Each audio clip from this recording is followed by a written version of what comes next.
केंद्र सरकारची विविध मंत्रालये राज्य सरकारांच्या समन्वयानं मान्सूनच्या बदलत्या परिस्थितीवर आणि एल निनो स्थितीमुळे शेतीवरील संभाव्य प्रभावावर सातत्यानं लक्ष ठेवून असून त्याद्वारे काही उपाययोजना सुचवण्यात येत आहेत।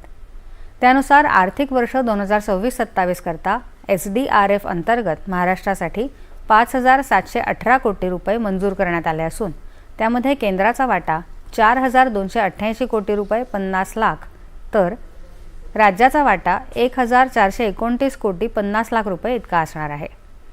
याशिवाय ICAR central research institute for dryland ॲग्रिकल्चरनं राज्यांशी सल्लामसलत करून सरासरीपेक्षा कमी पाऊस पडण्याची शक्यता असलेल्या 14 राज्यांमधल्या 342 जिल्ह्यांसाठी जिल्हा कृषी आपत्कालीन योजनांची अंमलबजावणी करण्याच्या उद्देशानं अद्ययावत केल्या आहेत।